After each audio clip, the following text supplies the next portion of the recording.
Very good evening to you, ladies and gentlemen, who's joining with us at Creative Circuit 2.0, organized by ISEC in University of Chichtawadanapuram. So, as you all know, you've been with us for the past 3 days, and today is the last day of Creative Circuit 2.0, and we are not going to close just with a single session. Today's session is going to be very special as we have a very such a distinguished panel of speakers joining with us today to speak about different aspects of the creative industry and give you insights to improve your thoughts on creative industry. So with that, let me first give you the introduction to the panel of speakers who has joined with us today. So first of all, it's my greatest pleasure and honor to welcome on board Mr. Santosh Menon, who is the CEO of KL.LK, which is a renowned advertising agency in Sri Lanka that has made it to the pinnacle as a pioneer for creativity in Sri Lanka. And we are so proud to announce that KL.LK is a title partner for Creative Circuit 2.0. So, hi, Mr. Santosh, how are you doing? I'm great, thank you. I hope you're good as well, Theshani. Thanks for having me. Thanks a lot, and it's such a pleasure to have you on board, Mr. Santosh. So next up, let's move on to the next speaker, rather the speakers we have on board today. So we are really proud to have this amazing duo who has done marvels in the creative industry. So it's my greatest pleasure to welcome on board Mr.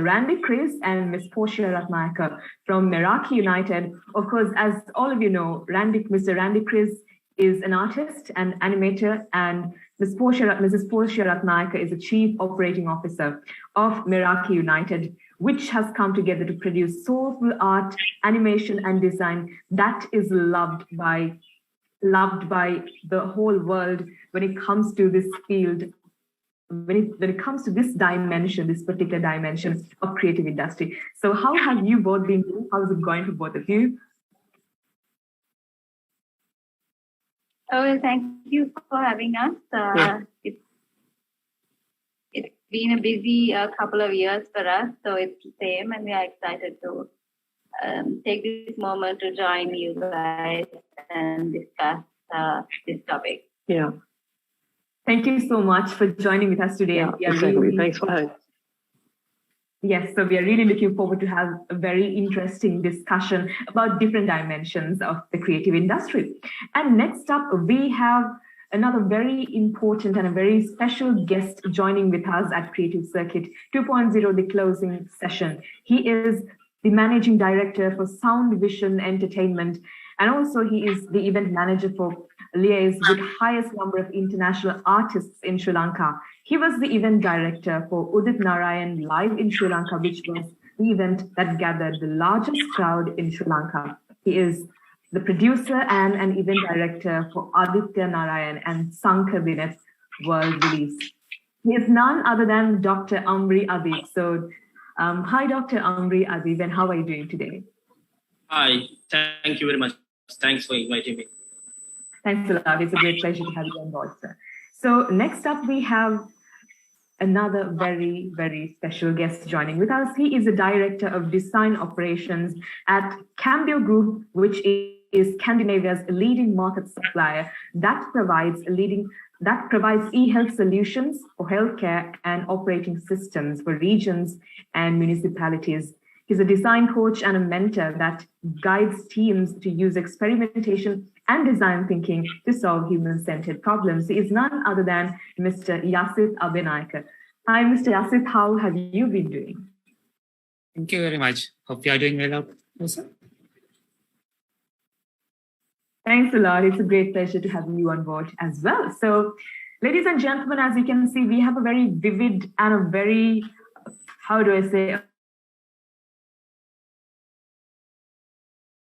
very big. So this is the most interesting discussion we are going to have at Creative Circuit 2.0, this whole series of sessions that we will be having today. So I hope that you all are as excited as I am doing right now, because we are going to touch upon multiple areas, multiple arenas of creative industry in the discussion today. So with that, let us dive into the topic that we have for today, which is build your dream within. Now, of course, Creative Circuit 2.0 focused on different arenas in creative industry. And as I explained before, today's panel consists of personalities representing different areas. So we are going to give you an overview to all these areas and how these amazing personalities built their journey up to here. So let's start the discussion with Mr. Santosh. So Mr. Santosh, you are the CEO of KL.LK, which is a renowned advertising agency. So how did you start your journey in exploring this type of a career path? And what was a turning point in your life that led to this career that you are pursuing today? Let's have a discussion about it. Yeah, thank you, Theshani. Thank you so much. So, actually, my story is a funny story in the sense that I was in Mumbai doing graduation in college, I used to articles. And one of my articles was about college life in my college. And I had the good fortune of having a newspaper called the Indian Post in Mumbai publish the article. So obviously, given the fact that it was about college life, and a lot of college students resonated with the article, and I had a lot of friends come and tell me, hey, we really liked your article, we enjoyed reading your article. One of my friends came up to me and said, you know what, you write so well, you should be in advertising. And to be honest, I had not thought about that at all. To be honest, I didn't even at that point know what advertising was. So I asked her, what do you mean advertising? And she said, the place where they make the ads. You write so well, maybe you should be joining them and writing ads. And that's what really started the journey for me personally. A friend giving me a tip and suggesting that I join a line was the reason I actually went about trying to figure out, so what are these ad agencies? What do they do? How do they approach writing? How can I as a writer add value in advertising? So therefore my journey began, and that's just the summary of how I started my, of course, the story of how I eventually joined advertising is a different story, but the initial stimuli was a friend's suggestion based on something I wrote. That's amazing. So your friendship, friendship might be something that you treasure in your heart because it has gotten you a long way. Of course, with that, let's move on to Mr. Randy Chriz and Ms. Portia from Iraq United. So, of course, we love your art and we love your animation. So let's speak a bit about how you got into this industry. How did you make your way into the industry of becoming an artist and also creating animations? Thank you, Theshani. I think you can hear me. Yeah. So first of all, I'm really privileged to talk among all these awesome people. And I'll go first. So my journey was also just like Santosh's article, and it got some exposure. So just like that, it was just kind of a series of breakthroughs. And I think my journey has been pretty unorthodox. But all throughout the journey, I had to kind of forge my way in. But from the beginning, since I was a kid, I was drawing and illustrating and all of that, and I was very interested in this Western culture and how the entertainment, how the world building and the storytelling aspects of things since I was small. So after A levels, actually. I couldn't find the avenues for there specifically for me to really follow through on what I had. So, but I had a chance to work in a broadcast TV company, actually, MTV Research channel for actually 4 years. There, I had the experience of broadcast media and how they produce shows and episodes and all of that. So the technical know-how and there also I pushed myself to kind of get into what I can do best. Try to collaborate with a lot of producers and do a lot of amazing things. But also I tried to get into ad agencies as well back then, but I didn't have the digital portfolio with me, so I got rejected. But still, I just kept pushing my way to make opportunities. And I remember collaborating with various people. And actually, that was a breakthrough. Just like Santosh's article, got a breakthrough. That when your drive pushes you through. So I think it's like I said, I forged my way. And from there, the news director got me to the news division as an animator and an artist. So there, I had to do a little bit of self-teaching. So I think that's where I started the journey around 2008. And till now, after a series of a lot of jobs, with experience, much more, I decided to go solo. So from there on, it started. Yeah. All right. So if I may ask how you and Portia got to collaborate into this industry. Okay, I'll take that.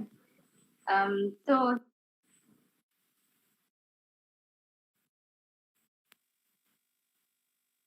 he was an artist since he was a child. So for him, it came naturally, and he went into this sector amidst a lot of obstacles. Like he said, there wasn't really an avenue where an artist can go to other than becoming a teacher of art in Sri Lanka. That's not really an avenue for an artist. That's no celebrated path drawing pictures, right?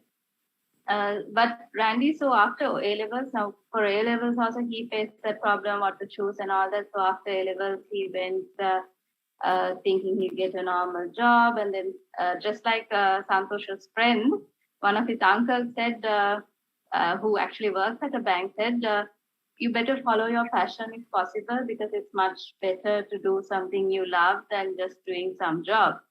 And that is where Randy went in search of artistic jobs in an agency and likewise. And he was refused those chances because he didn't draw digitally, because he didn't have a computer. So somehow he went and took an internship at MTV, which was nothing to do with art. But then he introduced himself. Like he said, he forged his way in, kind of a thing. And then in the meantime, while he was doing his first job, I was friends with his brother. So his brother and I write a lot, like Santosh, we write, both of us. So we were very mutual in our interest, his brother and I. And through his brother is how I met him, because he draws well. So literally because he draws well is why I also talk to him. Otherwise, his brother was my friend. So that's how he gets everyone to get on his boat with his art. So that's how we met. So I'm a writer technically, but I studied in psychology. So I did a lot of things. I was trying to find my way as well. And then I met him like while he was doing his first job at MTV. And that was, I guess, about 12, how many years ago? 2012, so like 10 years. It was 2010, I think. Yeah. So since then, it's been quite a journey since then. I mean, we've been planning and trying to understand what the two of us can do in the creative industry since then. Like, we would literally sit down, like we would go on a date, but the date would include a big drawing book and 2 pens, and we would list down what we can do. So we would I think I still have that list somewhere, because we had, let's make t-shirts, let's make stickers, those kind of very small things. But like we made the entire list. Let's do videos up to a movie, the whole list was there. So we are slowly working our way through that list. So that's what's happening, I guess. I hope I answered your question there. Yes, I think now the audience who are here, they know a bit about your love story, as well as how you came up to this point through by pursuing your passion into this field as well. So since Mr. Santosh and both of you mentioned about writing and also like delivering your story, I would call it storytelling rather. So I guess creative industry has a lot to do with storytelling in terms of, different arenas. I mean, in terms of advertising, the art that we provide. So in all these ways, we try to deliver a story. So I guess I'm sure that Mr. Yasith and Dr. Amri would also add to this how you deliver your story using this creative industry. So with that, let's move on to Dr. Amri Adheeb. So Dr. Amri, you represent a very significant and a very unique area within the creative industry, which is entertainment tourism. So I guess most of the viewers who are joining with us today, for some of the viewers, this might as well be a novel concept that they have not heard of. So I would like to first ask you what your perspective or how your insight to entertainment tourism would be and how you pursued a career in this field. Okay, guys. As I think all of us know, we all start our journey and dreams. We start dreaming from our school days. Okay, I wouldn't say my enter to event industry is by mistake, but more or less I would agree to disagree. Because the reason behind this, guys, if I have time to explain it, when I was in college, our prefects used to organize a AVC band concert, which one of few of the leading Columbus schools used to participate. And since in college arena, I was known as, because I love music and I used to write like Santosh, because I used to share my writings with all my colleagues. So I was undoubtedly, I was asked to select or being in charge to look after the lighting. To be very honest, by that time I had no idea of lighting, basically nil. But the reason I took the challenge, because I thought, okay, fine. Because I was told, because if I'm told, it's not like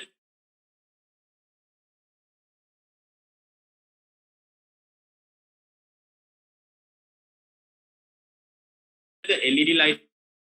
I was only to you use the green color, or this school comes, you use blue color. So I was had to play with 3 to 4 colors. So time around 6:30 when the triangle in our college went on dark. It was blackout basically. For 5 minutes, I was wondering, there is no. So I didn't know what to do, because I hear from the smooth darkness, I hear my name saying Amri lights, Amri lights, Amri lights. I didn't know what to do. I only saw the lighting console.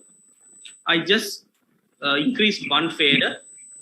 Thank God, red light came. I used another fader, green light came. Okay, I knew, okay, now I know I can use with 2 colors. Okay, it's actually funny. So I used to just play around with the faders, because that's the first time I played with the faders. And after about 45 minutes, I knew there was something in me. I was understanding the rhythm of it. So during the break, I used to ask the guy, where were you? He said, no, I just went for a smoke, that's it. But you were doing good. But after that, I thought, okay, there is something. This is a mistake. Let me work on it. So during college, guys, none of us don't have big pocket money. Soon as I get some pocket money from home, I used to go for this particular lighting place and rent 1 or 2 tungsten lights and just work out with the wires and stuff. So I was always working on it. But real turning point came into when I used to study in a marketing college. Because I wanted to do events, I by forcefully started a student council. I wanted to do something. There was the opportunity. Everybody around me except me was concentrating on studies. So I was the only one who wanted to do something. So we started a student council. And by that time, I won't mention the name, there was a popular rock band which was very close to me from the school I studied. And the band leader came and said, Amri, our bass guitarist is going through a very bad disease, which is cancer, sorry. can we do something? I thought, okay, this is the opportunity. And that's the time, if you saw, there was a revolution in the industry. People like Bhartiya Santosh, Iraj, Centigrades, they were all coming. So actually what I did was I made a letter on my own. The company was not registered at that time. I started talking to them and saying, okay, I need to do a charity concert. And I came up with this name called Call for Hope. And they all started coming. Bhartiya agreed, Iraj agreed, Senti agreed, few rock companies like Stigmata, all agreed. So actually, that is my first event management, knowing what is event management is. So I thought, okay, yes, this is what. We raised close to about 1.5 million in 2005. And we are really happy to say that artist did his surgery. So actually, my event life started from 2004 to 2005. So that is the journey which I'm here now. Amazing. Thank you so much, Dr. Amri. So with that, let's move on to Mr. Yasith Abeynayake. So as usual, first let's talk a bit about how you started your career and of course, what your job role entails and the responsibilities and the scope within that arena of creative industry. First of all, I'm so jealous. I don't have a cool backstory like that. When I was doing A-levels, I wanted to be a mathematician. That's what I studied.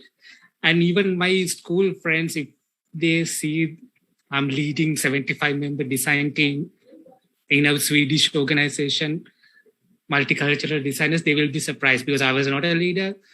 I was not a part of, let's say, I was not a prefect. And even I think I have never been a class monitor.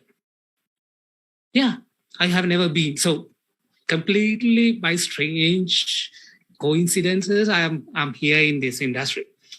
So I was, after graduation, I'm a computer science graduate, so nothing to do with what we do right now.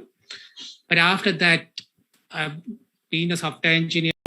And qualifications that you should rather have to become a part of the creative industry. So, as Mr. Santosh mentioned, so in order to become a great example, or if you want to set a great example as a great advertiser in this creative industry, of course, we can learn a lot from Kale.lk, and he explained to us what kind of skills and qualifications that we need to encompass with us in order to thrive in this industry. So with that, let's move on to Mr. Randy Chriz and Ms. Portia. So of course, we know your breakthrough fan-made project of Eminem's Godzilla. So let's talk a bit about this. We are really excited to know the process behind this. So if you could let us know the story, how it was created and how you pulled off this amazing, concept. So let's just dive deep into the details about this project. You talk about the fans. I think. Yeah. So since I started going school, I always try to find this free time to do some passionate projects. Actually, all throughout my 9 to 5 career, from 2004 to 2017, you do that time to really push to your full potential. I mean, because you're really caught up in that hustle. So as soon as I went, on my own, I just found the time to really take the time to really finish a product and see how it comes about. Since I have the skills to illustrate and animate and deliver of all video myself, it actually takes some time. So what I did was find those free time and create all this content that I again discovered myself what my full potential would be. All throughout from 2017 to 19 and 20, we were doing a lot of freelance stuff and passion projects, and it got a lot of attention all throughout the industry, I might say. And in a very short time, I think we were kind of known around, so that was really amazing. But still, it was very hard to find the time, windows of opportunity to do stuff that I like. So that was the one opportunity like that. I had the window of like 15 days, and I started with just drawing Eminem, like I always do, like just draw some things that I'm passionate about at the distance. And also what I kind of learned was, if you're investing time on something for more than 1 hour or whatever, you should do finish it to the max. And so what I thought was take this further. The animation that I did was it was in its initial stages. So I asked Posh if she handles the whole schedule that I have. So I just said, okay, if I get into this, it will take like 20 days or something. And instinctually, we both agreed to take it on. So so that's how it all we got down to it, right? Yeah. It's like this. Now when we are working, I think when we are getting into a job in any capacity, not only in advertising or actually in the creative industry as a whole, we tend to get caught up the deadlines, the client requirements, and a lot of additional pressures that kind of hinder the creative process. A creative person can't always just be creative to the maximum potential. I mean, they can be creative, that's why they are a creative person. But sometimes the greatest ideas take a little time. And also a creative person has to always, we think, apply his own creative thinking to his work, even if it's not every day at a given time. So with Randy, at least that's how it works. He kind of wants to do what we call passion projects, which are essentially not projects that our clients have commissioned us to do. So with after he started Meraki in 2017, in the initial stage, what the portfolio building stage was. It was like a honeymoon period for Randy, where he just went out and did everything that he had in his mind, like a month. And then after that, immediately he started getting work, and then he was busy again. So we had this kind of thing where we decided that we would want to do, whenever Randy feels like it, we would stop taking on commissions and allocate a period of time to do a passion project. And we did actually do one other video for one of Randy's a huge fan of Eminem's, obviously. So he did this song video for motion graphics video for one of Eminem's other songs in 2018. But that actually went viral on Instagram by a person who re-uploaded it and didn't know, but by a few people, and one person in particular, one group had a lot of, but no one knew Randy did it, and then all these copyright issues, and they just take it up, and all these kind of things happened. And still, for all, Randy did it out of passion, and he moved on. And when this happened in 2020 March, he was doing this. So we had actually allocated that time again for a passion project, and he had a 2-week slot, which we hadn't taken on commission, and he was free to just go wild with his ideas. And being Randy, a fan of Eminem, and Eminem had released his album recently, and these tracks were trending. And so him being him, he went straight at doing something for Eminem. And he started drawing and animating and playing around with this idea. And then he actually told me that it might take a little longer than the 2 weeks we allocated. And if I can manage the work that was allocated afterwards and see if those clients will be okay with shifting the deadline to things like that. And I usually I work with designers and web developers for 10 years. So I kind of know that if you give the artist or the creative, especially when it comes to drawing, if you give them that space and opportunity to work out their passions, they come out on the other end better than what they were, rather than telling them no. no, you have to stop that and you have to focus on getting back to work. That will make us money, So without doing that, I was like, you know what? You get started and keep working on it. I will handle it. Whatever will happen after the 2 weeks end. So I did that, and he went ahead, and I made sure he was not bothered at all, and he didn't sleep. He was working almost 18 hours a day or more. He literally had his hoodie on the floor and sleeping on the floor next to his machine, and getting up in 1 hour and going back to the project. And so he's very passionate like that, and he has a very ruthless work ethic. He works a lot. He's a workaholic. So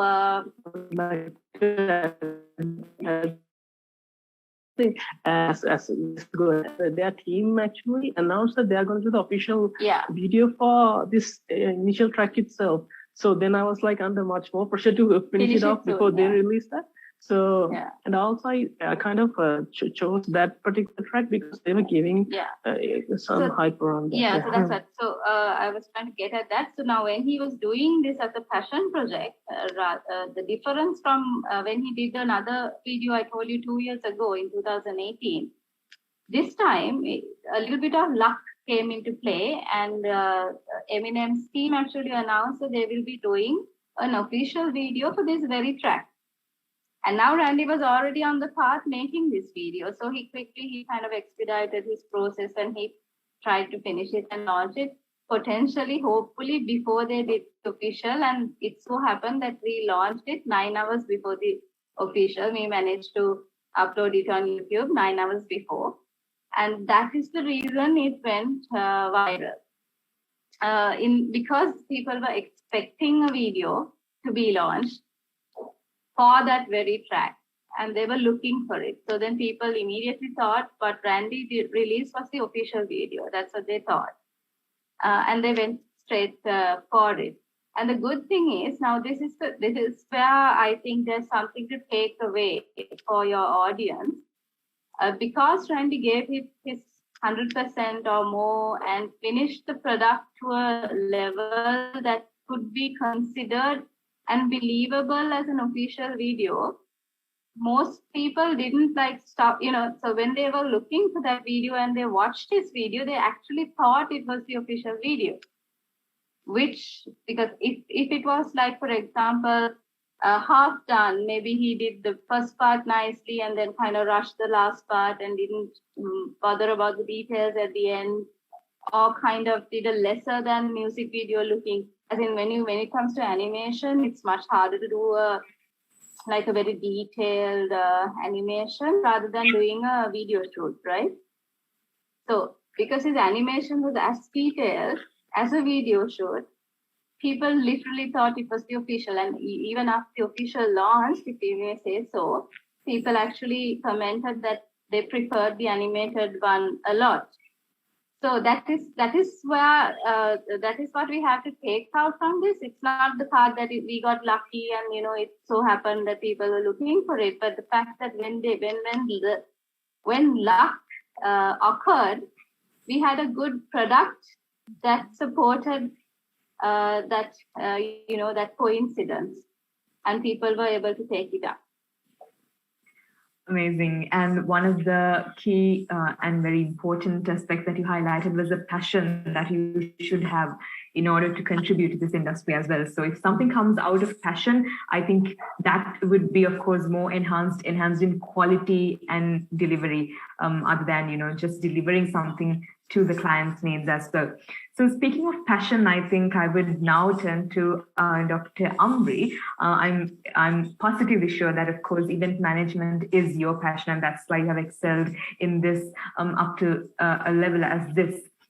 So Dr. Amri, when we consider your role and the scope of event management, of course, you have to do a lot of stakeholder management, and especially in terms of stakeholder management with international clients as well. And now I'm sure you've gone through a lot of accomplished projects and along your journey. So would you like to talk about the most exciting or the most accomplished project that you got your hands on as an event manager and an event director? Okay. Let me talk about one of my favorite events which we had, and I think you mentioned in my introduction as well, which is Udit Narayan. I will mention why I'm talking about Udit Narayan, because I have done, I think, about 7 to 8 international concerts for the last 10 years. But Udit Narayan live in concert was a tremendous, actually challenging event, because we have done Indian events, we have done with the Western part, but Udit Narayan event was number one. It was like an event close to my heart because he was one of my favorite artists, number one. Number two, it was actually coordinated with, at that time, with the Ministry of Defense as well. So it was actually an event. It actually came up to become a state event because it was done as a fundraiser for the Ranaviru Fund. So I had to make sure each and every tiny magnitude point was up to date, because I was 100% clear there were a lot of invitees coming. So when it comes to invitees, guys, I'm quite a bit nervous when VIPs comes, because the protocols are changed. Okay, the protocols are quite different. We have to be big and span. It's not like you and me go to an event and audience comes, they make sure the seats are there, the ticket number is there. But when it comes to Sri Lankan VIP, guys, we have to be not like the Western part, but in Sri Lanka, we have to be extra cautious, because it's not easy. Because end of the day, that was my, not a fear, but that was a bit of a tension, because normally I'm not a guy who goes to tension during events, because I'm quite calm. But this was there because Udit Narayan live in concert, because first event, we want to have it at CRNFC. So talking about CRNFC, we had a capacity of 10,000. I was quite happy. My early events also 10,000, maximum 12,000, which have extended. But this particular event, maybe because of the insight of the Ranaviru Fund as well, within the 2 weeks, we announced, okay, at that time, I think Sirasa was the media sponsor. We sold 10,000 tickets within 2 weeks. Now, that was a problem. Where am I going to keep my people? So that was a tension. Now I'm talking to the artist, whether we can postpone. No, nothing doing. Artist is done, advance is paid, everything is perfect.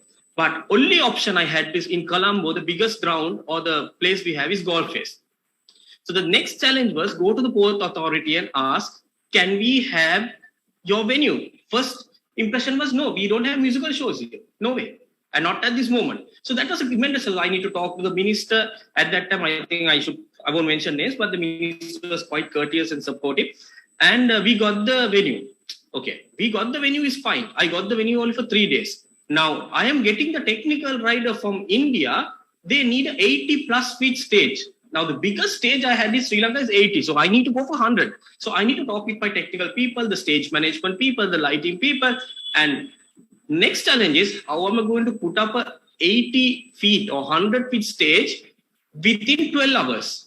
Normally what we do is 80 feet stage, I target 14 hours on a stretch is do. And because there are practical elements. Now, so when you put up a stage, you can't do it in the daytime. It's practical because of the sun, you can't get the guys to get on the stage. So we have the practical element where no one else sees in this event management. Then, okay, I need to extend this into 5. Okay, we did that as well. The next challenge was Udit Narayan was come with his full band. Okay. So coming with a full band is not easy. Artist managed because his band is about 40 people. Now, just imagine we being a company handling 440 people. And my main, I always tell my subordinates or my staff, make sure when you're doing international event, make sure we keep us Sri Lankan hospitality number 1. Because you don't treat a person that's going to go viral. That's going to go viral. Okay. So, as I said, that was a challenge. Number 1, putting up 80 feet stage. And number 2, okay, how am I going to treat these VIPs? Okay. So then what I made is I made different clusters because normally in international show, I have 12 to 15 sub teams. But this particular event had more than 50 sub teams. But for some God's willing, I would say we sold more than 50,000 tickets. And 100% we gave it to the Ranaviru Seva. At that time, we gave a funding for our legendary filmmaker, Lester James Pierce. At that time, he was leaving. So these are challenges. I will tell you the other challenges we face. When you deal up with the international event, the biggest mistake, what we do is, this is just an insight for our youth. Don't think that what you think is the same thing what your international artist thinks. And number 2, don't think the face you see on TV is the real face. No, guys. dealing with international artists is far better than dealing with the managers. It's not easy. They give you a tough time. Okay, believe me. I will tell you, some people will take it as a laugh. I did a certain artist, I won't mention the nation. We finished the concert at 12 o'clock. So according to the agreement I have signed, we have to give each and everything. When the rider comes, the technical rider and the soft rider comes, we have to give everything. You know, at a particular event, a female artist who came, she wanted, at 1 o'clock in the night, she wants vade for dinner. Now, where on earth can I get vade for dinner? We have to take it because she was going to sue us. Because according to the international rider, we had to give the moon its right. Understood? So, as I said, don't ever, for the youth I'm telling, don't ever think the Sri Lankan environment to the Indian environment or Maldives or European is same. It's totally different. So, before you bring up an international artist, please do your homework. That's very much important. Because it's not the celebrity face you see on face. It's not the celebrity face you take a selfie. It's totally different. Okay, my friend from the advertising industry I'll tell you, it's not the client who see you on an interview when you go and meet them. They're totally different. Understood? They're totally different. Their needs are different. Their wants are different. So when you get a technical rider, make sure the technical rider is met. And at least have, I'll tell you, 10 to 15 meetings. Now, personally, I take it out of my budget. I make sure I go and visit the artist in that particular country to understand. I go to in detail what color soap, because I have got crazy technical riders, believe me. The green room they want, they will ask for a pink color sofa. Now, where can I find a pink color sofa in Sri Lanka? We have done it. Okay? They will say, I want in this coffee. At a one given time, I'll tell you guys, I have to import a coffee from South Africa. Forget the event was lost bringing coffee for South Africa. I had to talk to the other, but this is what. So, but if we don't do this, guys, as Sri Lankans, because I'll tell you guys, Sri Lankans, entertainment, film, art have tremendous talent. It is just we don't come out with it. Understood? I will tell you, I came to the industry by mistake. Okay? I don't come up with a background of music or anything. Okay? But end of the day, remember guys, when you are talking to international artists, try to talk to their language. Try to understand. Our culture is totally different to other culture. Because culture change makes a huge difference. I'll tell you another good example before I end up, guys. There was a particular event which I had. Okay, I had to postpone because the client didn't have money last moment. 4 days or 5 days before the event came, he said, Amri, I think I'm short about $50,000 now. Where am I going to find this $50,000? Now, explaining that, it's my duty, right? Can I tell the client, no, you sorry. No, it's my duty. It's my responsibility.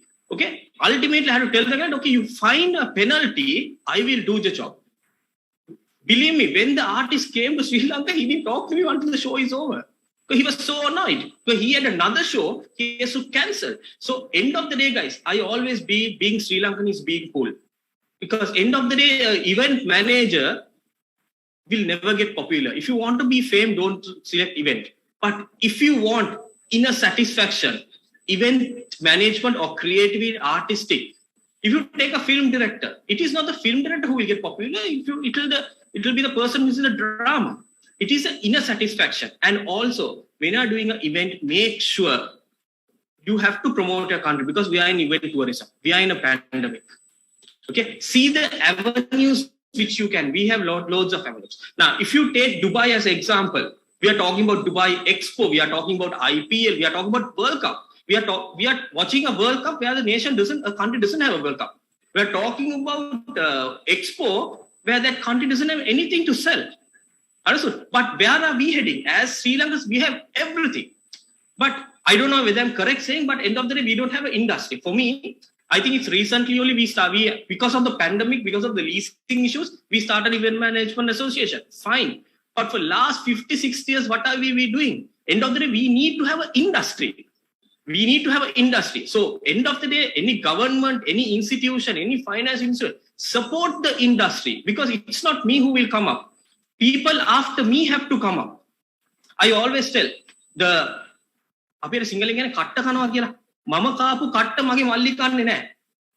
understood?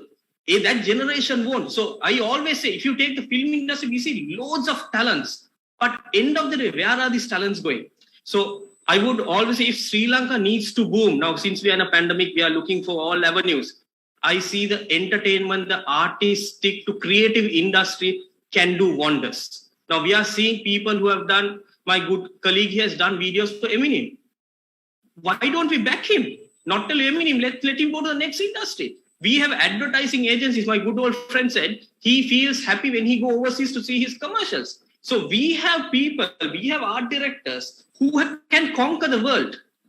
Understood? So what I always say is, guys, if you have an idea, if you have a concept, just believe in it, just promote it. Don't worry to fail, because we are here to fail, guys. Fail to success is something I believe. Don't worry about what people are going to tell you.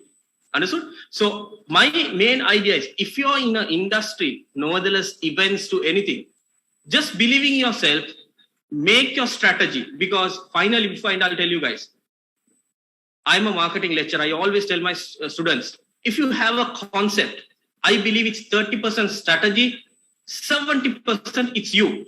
It's you. You have to work for it. It doesn't matter how many days, how many nights, how many sleepless nights. Because as I said, doing events, yes, it's very good money you earn. But end of the day, after a show, when the organizer comes and tell you, okay, son, you have done a very good job. Forget the check. You don't need the check, because that is something. So do something which you love, because when you do something love, eventually that becomes part of your life. Thank you. Thank you, Dr. Amri. I think you covered, a lot of aspects about passion and also how to face the challenges as well. And, the industry that you represent is, of course, a unique industry that has a lot of responsibility and challenges attached to it. But of course, it's because of your courage and also the persistence and also the ability to take risks and conquer them that you have gotten to this place. Of course, I'll just add one more thing. I think I may be the only event manager who has the most number of police cases with me, because that amount I have checks which has been bounced. So forget it, guys. Because normally when I get a bounce check, now I don't go. By fraud bureau, I have 4 or 5 cases. But end of the day, what I always feel is don't waste time on that. Find quality clients, because at one time every Saturday I'm in the fraud bureau because the checks which I got is bounced. So what I did was, guys, change your strategy. Get your 80% advance, because I'm telling the youth coming to entrepreneurship, this happens because we are going to a pandemic. Because we are going to entrepreneurship. So end of the day, make a module which you're comfortable with. Come to a place where you can dictate terms as a society or the industry. Thank you. Sorry for interrupting that.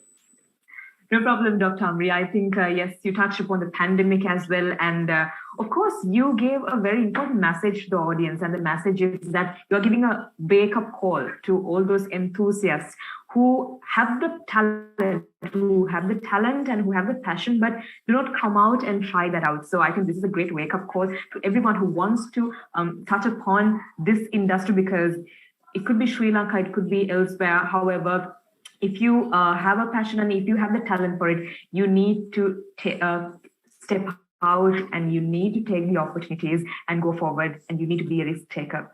So noting that to the audience, flagging that to the audience, let's move on to Mr. Yasith. So of course, as I think I would connect this with what Dr. Amri said, we are in a pandemic and you are representing healthcare, e-health, solutions to healthcare. I think this is a very to address the pandemic. So how have you been working on during the pandemic, and what kind of challenges did you face, and how did you work around the challenges that you faced during the pandemic? First of all, full disclosure, we are doing really well thanks to pandemic. That's a business side of the domain we are in. But if I explain it from the problem we are trying to solve or what we do, let me take an example. Like, let's say our job as designers who are in digital product business, our job is to understand, for example, before pandemic, we used to visit hospitals in our area, meaning our client areas. So let's say you walk into a hospital in, let's say, small city, Linköping, south of Stockholm. And when you're sitting in the reception, you see a elderly person walking in, all alone, not unlike in Sri Lanka. When you grow old, you have to take care of yourself, either your local county or you have to take care of yourself. So you have to travel to hospital by themselves. So by looking at that experience, by looking at that person, someone else might go ahead and help that person. But the designer's job is to ask the question, why this elderly person? We have developed software, the entire hospital and the county is automated. They all use digital. Why this elderly person has to walk into a hospital to get a simple checkup or meet the doctor? So those kind of questions are the starting point for a digital designer. So then we will talk to that person or do various different activities to understand the problem a bit more better. So the next step would be we will work together with our engineering teams to try to see how can we solve this problem. So then we might realize after several rounds of experimentation, we might realize maybe our mobile application we have given to patients in that country might not be friendly. Maybe it's not friendly for that particular user group and they find it intimidating. And for that reason, they still prefer to come to physical hospital. So that's what we do. We solve problems, human problems in healthcare domain using digital products. It can be similar to what Apple do in iPhone industry. So it's not about trying to get into the industry and taking the advantage of what it has to offer. So pandemic it could have been ideal. It is ideal situation for a software company who's working in healthcare domain. But at the same time, for us, it touches many of our lives. The designers who are located in Colombo, we couldn't travel to see our end users, the people who use our products. So even our colleagues in European countries, they also were restricted visiting. So in these cases, we have to think different. We need to bring in our own experiences into designing our own way around it, because pandemic is going on. Then they started rolling out vaccination. So we had to develop a lot of products to be used in different vaccination centers, to starting from tracking to a pure vaccination passport. So, but at the same time, we have lost our first contact, which are sources of our inspiration. So then we had to go make the similar experience online. We started using a lot of digital tools to design, collaborate. And at the end of the pandemic, what we have realized is maybe our creativity becomes way more powerful when we are working as a group. And it doesn't have to be physical experience. We can share insights and we can start designing. So the reason I'm sharing this, not only in software or not only in healthcare industry, there can be many industries where you can be far away from your user base, but still you are making a design, a product, digital or otherwise, that can be sold in a different market. There are ways around it. And this pandemic taught us a lot of lessons on how we can work collectively, how we can use different tools to come a little bit better than we were. So there are certain habits we have developed, we will continue. I don't know whether I answered your question, but that's what our experience during the pandemic. So we had a lot of fun. We discovered a lot of things. And so it's a good time to be in software industry, irrespective of the domain, because everyone wants to go digital. And that experience, being in healthcare, I think at least gave us and me, my team, great satisfaction being in software designer, not just any designer. We don't design iPhones. We design products to be used in when people are in their most vulnerable state in their life. So that's the satisfaction description and how we monetize the pandemic to our advantage. Yes, thank you so much, Mr. Yasith. And of course, pandemic has been a blessing in disguise to some industries. But nevertheless, if you still had the persistence and the motivation to combat it rather, I think that would be the more clear term as to, put into words how you should deal with the pandemic and still use it for your own advantage to maybe develop yourself or to commit to develop someone else's life. So that's what I think we collectively, everyone in this panel has been contributing towards during the pandemic. So with that, next up, we do have another video from our talent partner. So let's have a quick look at it and come back to the session. ඉස්සර හැමදාම excuse jogging යන්නද වගේ අය කලකට විසලේ මල්වලට පොර දෙන්න දැම්මේ excuse නැති life එකේ ෆස්ට් ස්ටෙප් එක කරා ලෝරා කැමරාව වැඩ කරනවා වගේම ආර්ටනියගේ හත වැඩ ගන්නවා.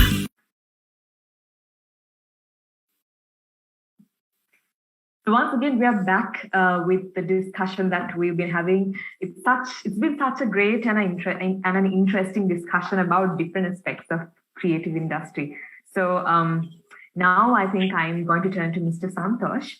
So Mr. Santosh, of course, you mentioned about how we should look at the advertising industry and how we should step into that industry. So next up, I'm going to touch upon another area relating to advertising industry. Of course, now different people view this industry in different terms. And of course, there are misconceptions that prevail about advertising industry because at the end of the day, it should create satisfaction. It should most importantly attract the audience who's watching it. It should tell the story and it should attract who's receiving the story as well. So in terms of this industry, what do you think is the greatest misconception that prevails pertaining to this? And how should that be addressed with the developments that we have at present? Tough question. There are so many misconceptions about advertising. I don't know where to start. But I think I touched upon it a little bit in the previous answer of mine as well. I think there is a belief that the advertising industry's sole purpose is to fool people into buying products and getting them to just spend unnecessarily. I think if I were to really look at the core of the issue as far as the industry is concerned, that perhaps is somehow, in my mind, if I were to really dig deep, maybe perhaps the core of the issue. But I think that's a very cynical way to look at the industry. And, yes, there are instances where the advertising perhaps plays a role of misleading consumers. There is that aspect sometimes, and I don't think it's fair to say that it never happens. It does happen. But I think if you look at the overall marketing and advertising community, whether it is in Sri Lanka, whether it's around the world, I think it comprises very responsible clients, very responsible marketing people, and fairly responsible and very responsible advertising people as well. So I think as a combination of all of the three, if you take a look at the work and the ads and the commercials that are out there, you would see it reflecting product truths, and you would see it reflecting consumer insights. You would see it reflecting entertaining ways and exciting ways in which we find methods to get people to look more at our communication and to get excited by the brands that we are promoting. I think in the instances where there is misrepresentation, it's just a matter of time before the consumer finds out. And I think sometimes it gets on for a little longer than normal, but I don't think you can go out there and continuously misrepresent a piece of communication or a brand or a promise without the consumer getting on and getting to know what it's all about. At the end of the day, consumers are much smarter, and then you give the consumer credit for. And I think basically that's my view. But I think that's only one small aspect of the industry. If you really look at advertising as an industry and you take a global perspective on it, you can see many advertising campaigns that have been a force for good in society. I can narrate many examples. I think yesterday one of my colleagues, Chanati, ran a session on storytelling in which there was a campaign called Share the Load, which was done by area. The focus of the Share the Load communication was a recognition that in India, the women tends to take on the entire load in the household, whether it's a professional role or as well as the housewife's role, and how a brand Ariel actually went out and shed light and exhorted men to take on their responsibility in society and thereby created a big impact for the brand. I mean, this is just to cite a case of one particular case study where a brand actually stood for and became a force for good. Similarly, there are innumerable cases where, as creative people, you have an opportunity to use the medium of advertising to actually become a force for good and to create an impact, which is a positive impact in society. I mean, of course, people like Yasith, just hearing his story of creating a digital solution for solving medical problems is doing yeoman service. But equally, I think from the advertising context, there are enough and more advertising agency people who are out there creating and delivering positive messages which entertain and which actually provide positive stimuli for consumers. I hope that kind of gives you a sense of the answer to the question. I'm trying to be as direct and specific as possible.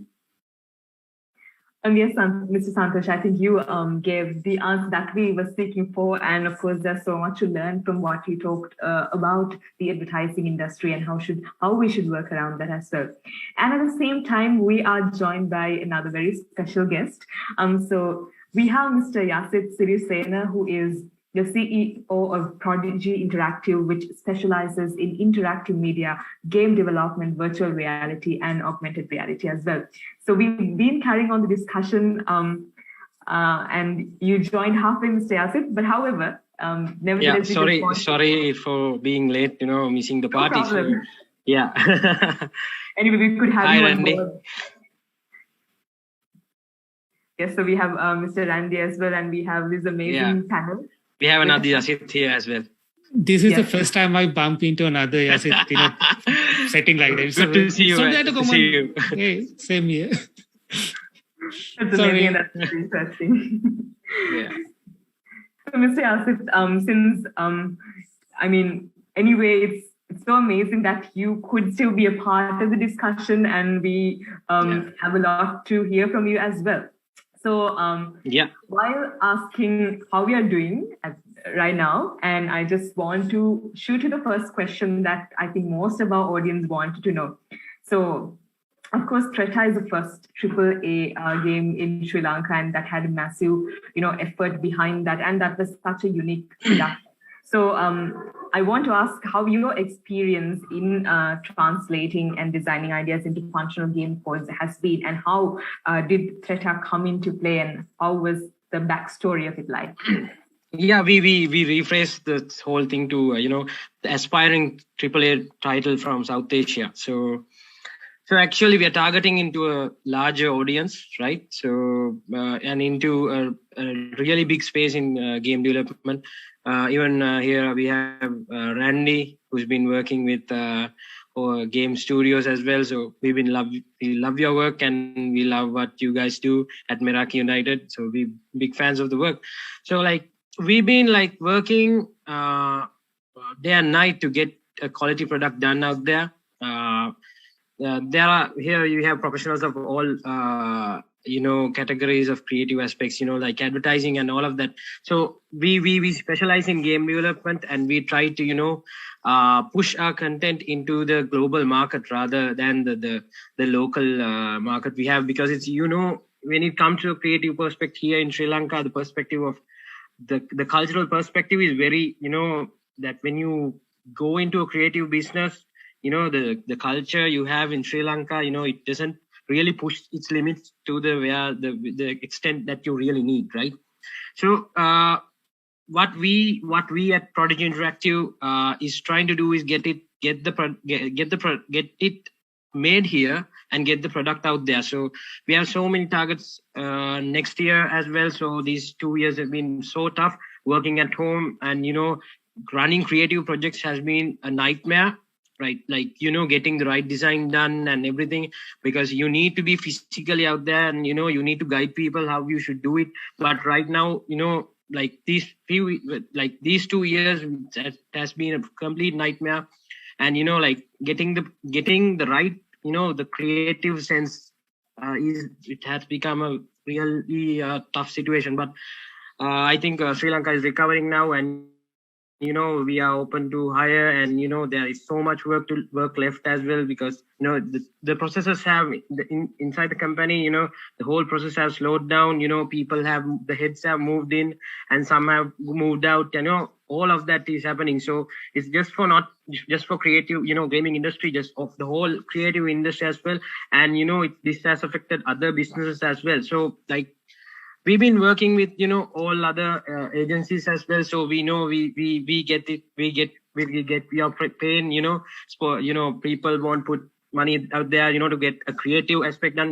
All the companies have stopped doing games and stuff, putting money into interactive media content. So it's been a tough few years, but like we'll get it out there, like we're hoping for the best, and the recovering market out there. I think it's gonna be a good few years to come, and I hope and I wish you guys the very best as well.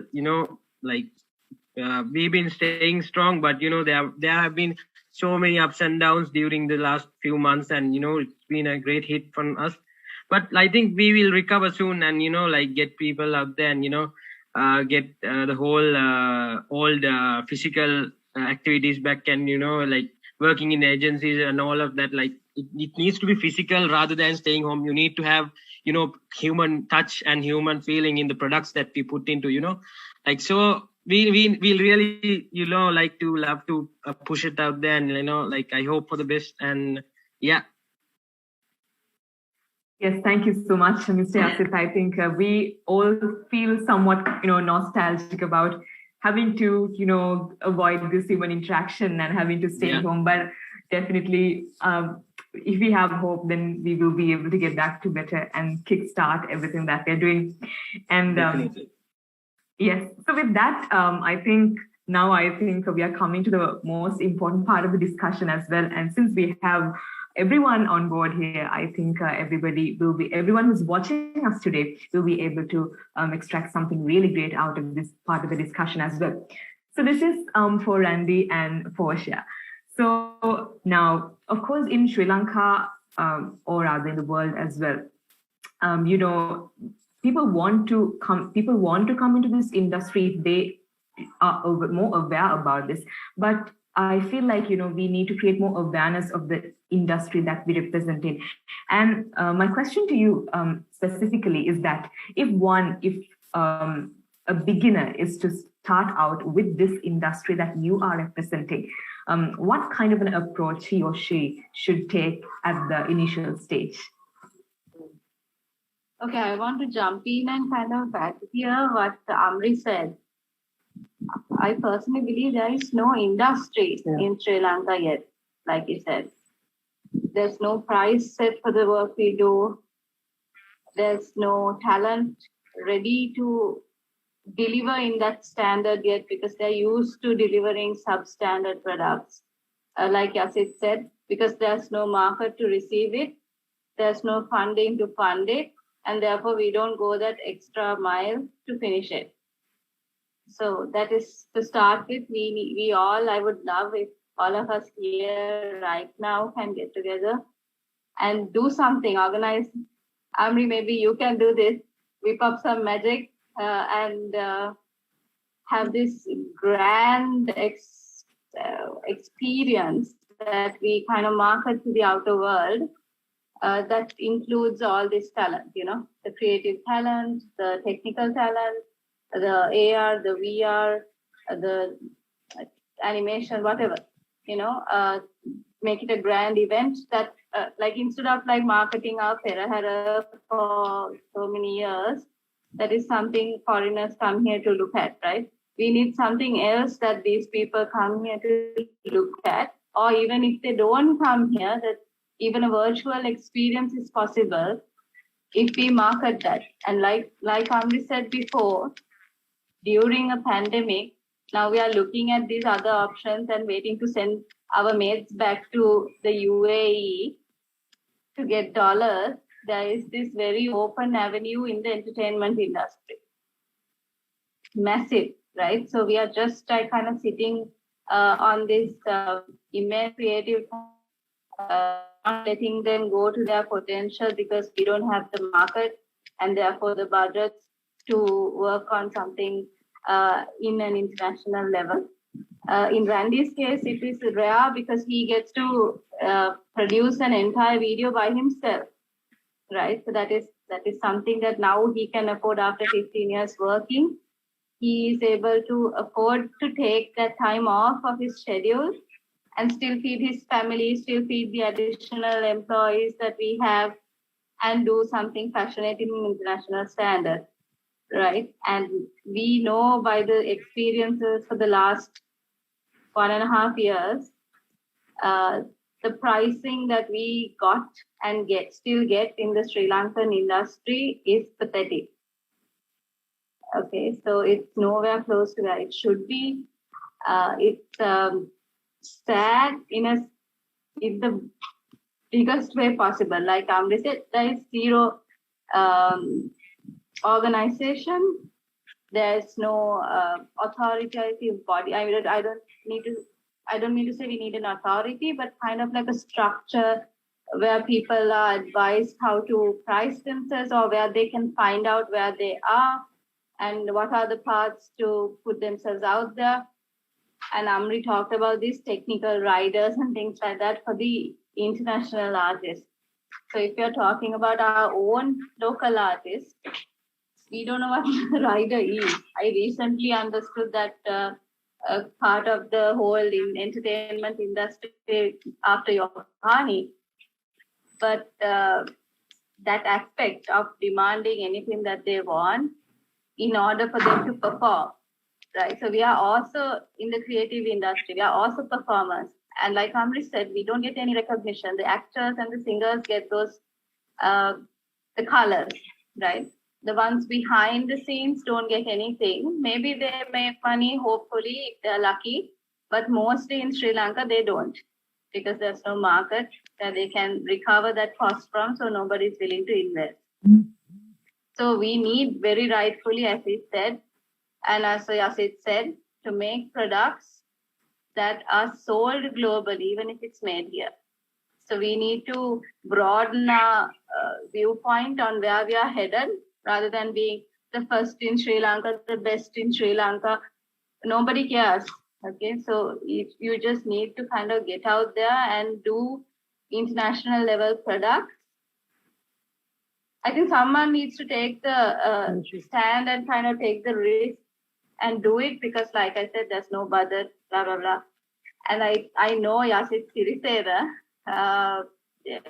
and Prodigy, they have achieved so much with the time they were given, all the obstacles.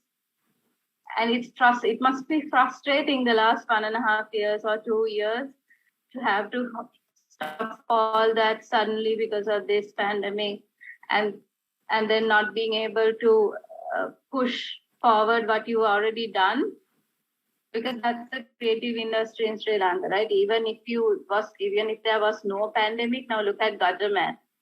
You don't get to put it out. After 10 years working on that movie, it's just very, very sad. So before we encourage talent to come in here and do what we are doing, we need to build an industry which can sustain this new talent that's coming in. Because right now, talent is ready. They're out of their schools. Now we have schools for design and stuff like that. So now they're out. And all they can do right now is join an agency or start up a freelance gig where they kind of take on freelance work and work. And with the freelance work, what I'm seeing now with the pandemic is people selling their art for like less than the price of a shoe. You know, it's so cheap. And also because of that, I see the designers kind of doing this, what we call like Vade Dana Wage, just small artwork that has no quality, that has no finish. They just do it for that little money that they're getting. They themselves have lost the passion in what they are doing. And they feel, okay, mama, I'll get on this online platform and start these small gigs and earn whatever. It doesn't work. It's a very small mindset. And we need to change all that as people who made it to a certain level. It was not at all easy. And keeping it this way, the way that we had to go through, difficult, right? It's not good for us or the ones who are coming up. So we have to make this industry something that we can rely on, make it sustainable. And like Yasith Abeynayake said, this is a good time to explore alternatives. You know, technology is our friend at these times. So we need to, if we can't go and see the customer and find out what they're really lacking, then there are tools, very powerful digital tools, better than even observing them personally. You can observe their inner mind even, like Zuckerberg did, I guess, to absorb what people need and people really want. And as powerful as that tool is, like Santosh said, it can be a weapon also. So we have to be careful. The ones who have this power have to use it in a way that is positive, that can create an actual positive change. Because the other side, the weaponizing will also happen. No one can stop that. So we have to also use the tool positively in an equal amount of or equal intensity so that we can balance out the scale. And now I will let Randy answer your question actually. Yeah. What would you tell the people aspiring? The newcomers. Yeah. Well, I just have to. All I can do is like share what I went through and maybe share what I learned all throughout. I think first you should gain experience without right away going on your own. Work at an agency and in a certain company that really does what you do professionally, and go there and do all the things that take part in most of the things that they are doing. Just don't do your job only, learn all the things as much as possible if you're that passionate about the industry, and build connections, network, and whatever the task you've been given, do it perform 200% and maybe sometimes over deliver, and that way you really get to know your potential and be accountable and reliable. Most of the newcomers are, we find it very hard, and that's a real struggle. That's why I always encourage them to work someplace to get the experience and the discipline, which is really lacking in a lot of newcomers. Yeah, because what we have found out trying to hire people or even to work with as a collaboration, there's a kind of a sad lack of responsibility on their side. They lack responsibility. They lack the discipline. Randy uses that word, to deliver, because they are always waiting for a quick result, like just getting on the internet and quickly scrolling through the social media. They want quick results all the time. and the patience you need to see your product through to a level that can be internationally commercialized is a bit difficult. It's not as easy as everyone thinks. Now, just because you went to a design school or just because you self-taught yourself and you watched all the YouTube videos on the internet, doesn't mean that you can go straight ahead and do a product that is commercially viable internationally. I'm not talking about selling it to your neighbor or your village or your country. I'm talking about international product. Now, if you look at Randy's work, for example, he uses only 2 softwares. That's Adobe After Effects and Photoshop. And Adobe themselves have taken his project to kind of study, to understand his workflow, because their software cannot accommodate his workflow in a proper level. So they have taken his project and they are still studying that. I don't know if they will come back with a solution or not.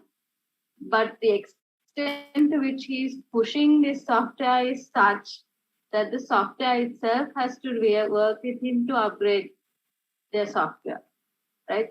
So that is the kind of push that Randy does individually. So it is important to understand finishing it off quickly and doing something just because is never how you can get to a level that you can be a significant contribution to your industry. So if anyone wants to, or anyone aspires to become a creative person in this industry, especially in Sri Lanka, like Amri very rightfully said, you need to actually have a passion for it and have a self-satisfaction in doing it, because there's no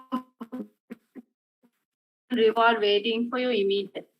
You might get it if you persevere through this whole process, but there's no quick reward for sure. No one looks at the animation credits at any animated movie. No one looks at who's in this studio doing the design work of the character. Nobody, right? Only the people in the industry would know that. And even so, you don't come to be acknowledged beyond what you're really doing. Now, for example, there are very famous Disney animators who are available on Facebook and just living their lives as if nothing happened. I mean, they are legendary animators. No one knows them. Once they're out of their studio, they're just another person. And they're still struggling to make ends meet, right? So that's the sort of industry this is. Even for a singer or an actor, the industry will chew you and throw you out if you don't have a strategy, if the industry is not sustainable. That is why we have to strive to make the industry sustainable so that there is something to fall back on. So there is a pension plan for everyone, and there is a how-to for the newcomers. There's a path for this thing. Exactly. So thank you so much, Portia. I think you highlighted very important areas about how to make an industry sustainable before encouraging talent into that. I think, Mr. Santosh, how would you like to address this topic?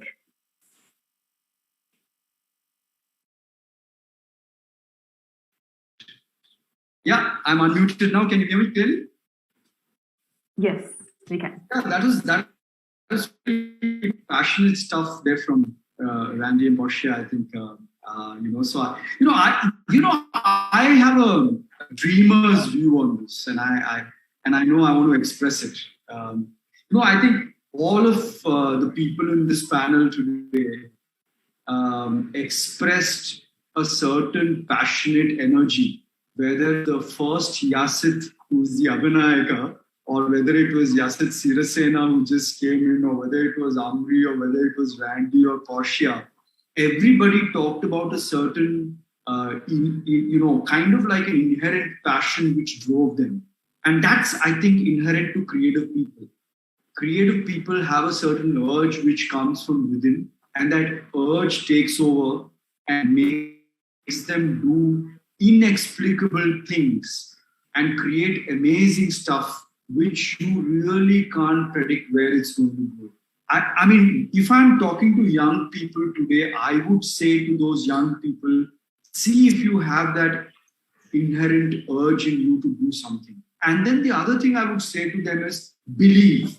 Because, you know, one of the other things that's happening in today's world, Yohani, for example, to me is an amazing phenomenon. Something which probably Sri Lankans, when I say Sri Lankans, please understand, I've been here now for 15 years, 17 years. So I know this country fairly well. But what Yohani has done today with a single music track of breaking through global barriers is an example that is possible across industries today. From whatever I understand, Brandy is already doing some amazing stuff which is being marketed globally. Yasith is doing some amazing stuff with Prodigy, which is being taken abroad. Yasith is doing something from a digital perspective, which currently perhaps works in Sri Lanka, but potentially works anywhere in the world. Amri is already entertaining international artists in Sri Lanka. So, I mean, I think we have many examples around this table of people who believe and are going out there and following their passion, following their inherent creative urges. I would say to creative people who are interested in being in the creative field, follow your creative urges and believe. Because what's going to happen tomorrow, nobody really knows. Don't hold yourself back thinking that this country is too small. Don't hold yourself thinking that there's no market out there. Don't hold yourself back thinking that if I come into this place, possibly there's no future ahead of me.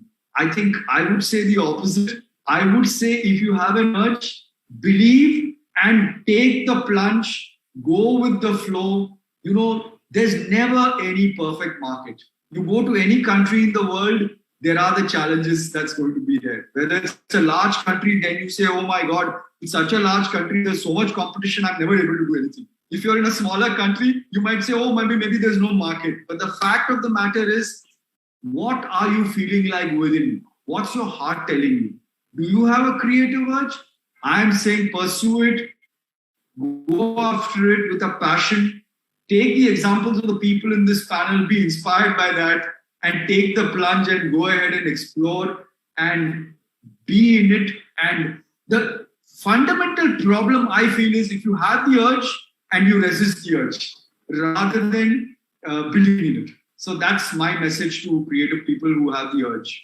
Believe and take the plunge. Thank you so much, Mr. Santosh. And with that, my next question is to one of our two Yasiths that we have in the panel today. So this is for Mr. Yasith Sirisena. So, of course, we've been talking about how the industry should be sustained and how we should, at the same time, inspire the aspirants who want to come into this industry. So what exactly is the type of disruption that Sri Lanka needs today, and how should we take the ownership and the responsibility of that and create that industry? What are your thoughts on this? Yeah, like Theshani, previously I told you, it's the culture that really affects in the first place, right? So when you do A-level stream, when you get into A-levels in the local syllabus, right? So you break into, math students and, A-levels to where maths and art students and commerce students and bio students. So this needs to change, right? This is the main basic place where you say, this is an art guy, he does art, he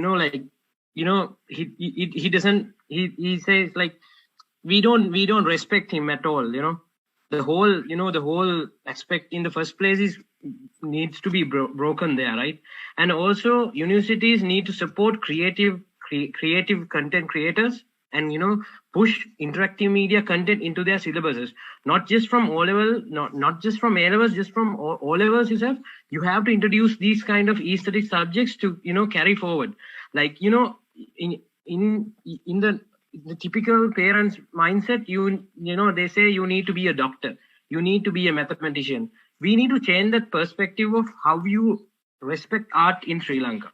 So that's the main whole point, which brings this to, at this place, a doctor gets a he earns a lot rather than an artist who is a creative person in Sri Lanka. A software engineer earns more than a creative person in Sri Lanka. Why would we, why would the creative industry fall into that situation?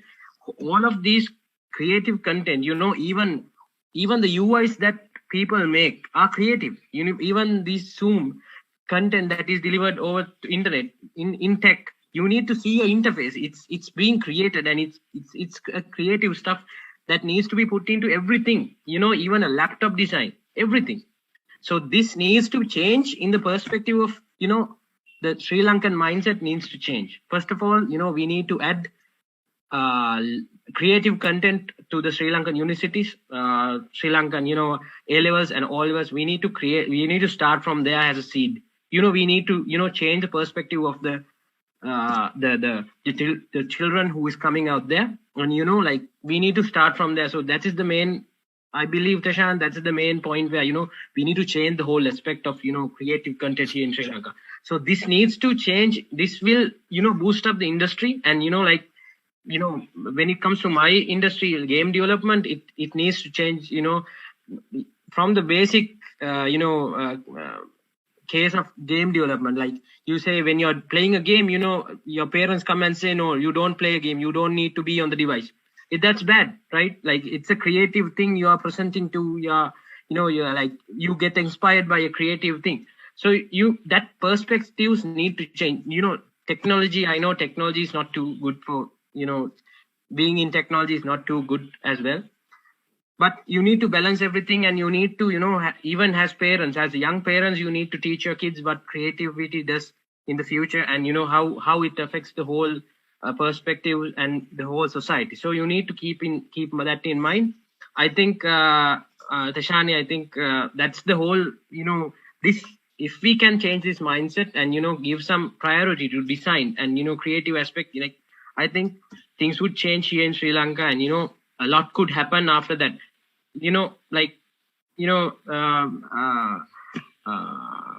Like Randy and Portia said, but we need to show something out of this country. We have a small set of population, but we have creative people who is writing out there in universities and going out there and fighting. We need to take these creative minds inside. We need to feed them, and we need to discipline them, and we can get creative products out of them.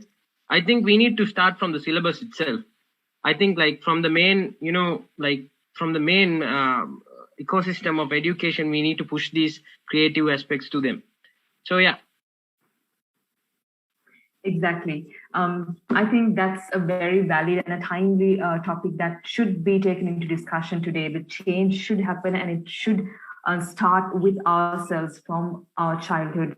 It should be added to the curriculum, and the authorities should take responsibility of this. And at the same time, the facilitators should provide the insights and the support system in order to encourage the aspirants who are coming into this field. However, the sustainability of the industry should be encouraged first and foremost. So that's something that we all have been agreeing upon during the discussion. So by and by, I think we have come to towards the end of the discussion as well.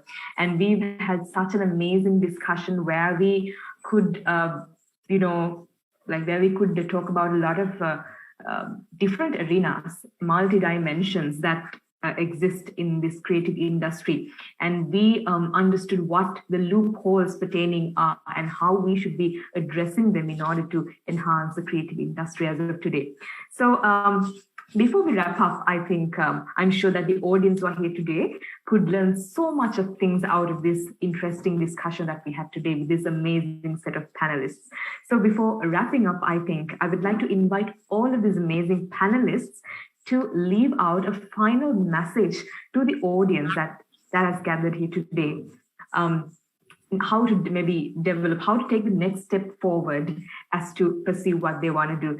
So maybe a short message to everyone who's here today as the audience would be great. So I would like to first start with Mr. Yasith Abeynayake. Over to you. Thank you. So I know we were wishing a bit about the pains we have. Excuse my French. Yeah, that's what creative people do. We see a lot of problems when things are broken, and that's why we share our pain. But my message is there's a bit of a difference between being a creative person and being an artistic person. So each of us have certain level of creative potential. Unfortunately, environment systematically kills it. So go and find that creative person inside you, and you can do wonders with it. It doesn't have to be a fine art. It can be a creative way to solve a problem. Let's say go global warming or something else. So always think this is also a potential. Like most of the families said, maybe we have over-glorified analytical thinking based professions, but at the same time, this is also a human capability which we can utilize. And to close, what I would say, we are exactly the creative industry in Sri Lanka and even in our part of the world is exactly the same position where the software industry was in 1990s. We were doing a lot of projects. We were doing a lot of local projects, hugely underpaid. But at that point, people like Chriz and people like founders of WSO2, founders of London Millennium IT or London Stock Exchange, they saw a potential. They were resilient. They were courageous, and they thought, okay, I can change this for the better of the industry. So look at right now, we have a lot of multi-million industry, big corporates operating from Sri Lanka, founded by Sri Lankans. So potential is endless. Just be focused on your big dream and believe in yourself and keep trying. This is only about how much you're willing to experiment and keep going. And I wish you all the best. Thank you so much, Mr. Yasith. I think he contributed with some great insights. Believe in yourself, keep trying, and always explore and experiment to find yourself and be self-aware. So I think that's such a great message. And with that, let us move on to Dr. Amri. So what would be your concluding remarks as to how we should take the next step forward as a youth today? Okay, I think I agree with all the guests here because we are in an industry, I would say, I'm not criticizing, but I would say from this time of independence, none of our questions have been answered because we are not being identified. But nevertheless, saying that, though we have not been identified as an industry, I would say, take Randy for example. I think Randy is a wonderful asset to our country, but if Randy goes on road, I don't think half of this nation would recognize him. That's sad. But end of the day, we are here because we believed what we believed is right.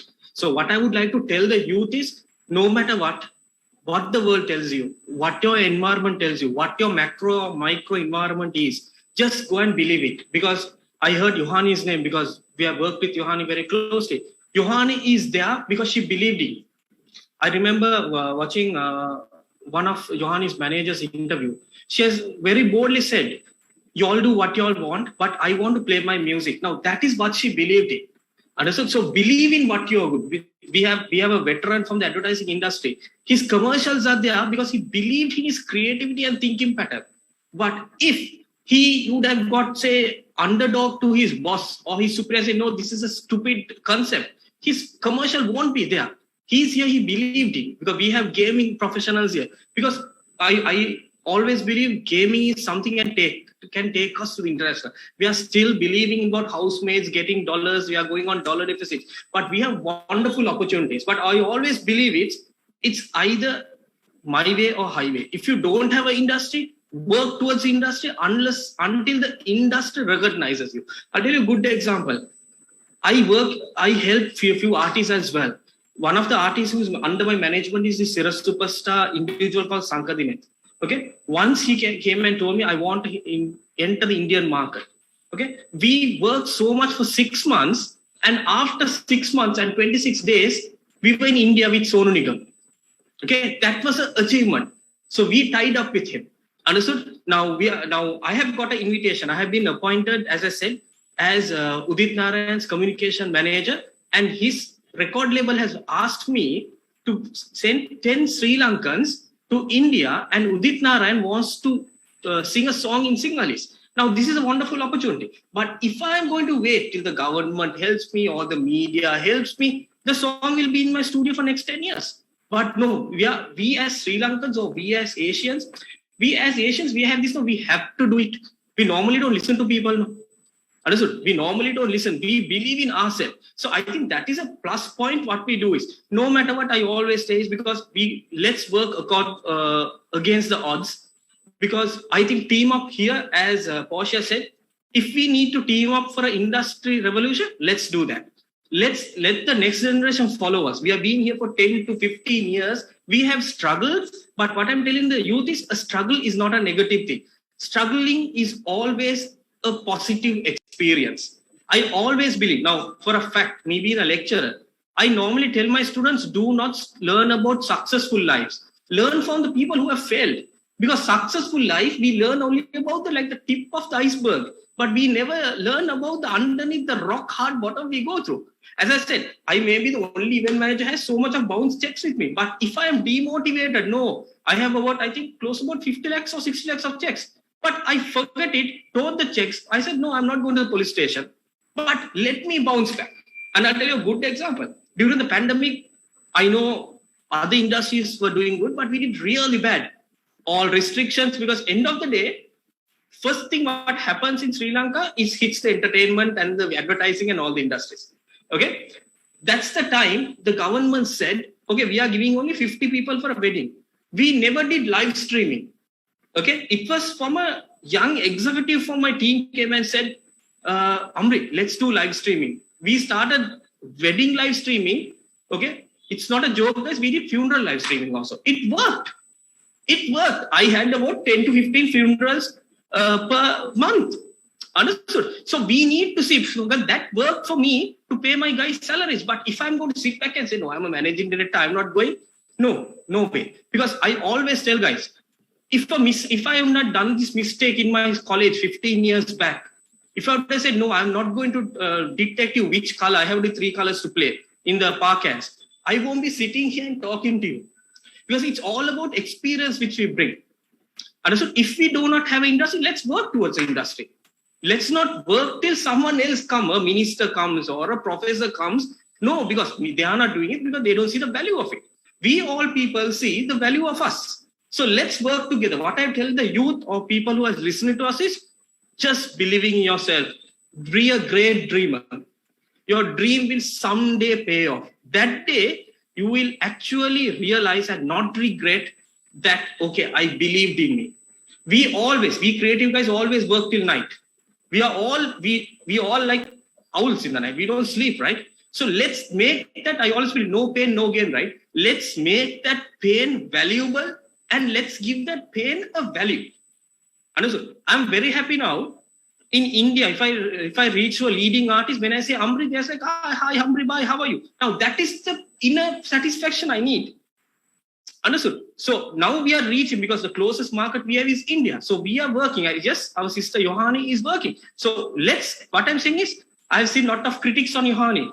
Forget what the critics. Yohani has made a way to you. Follow her. It's not something we need to be sad about. Okay, say Randy has opened the market. Follow Randy. Talk to Randy. We are all here to help you all. We are none of this. No, we are. I'm still here. I have done last 15 years.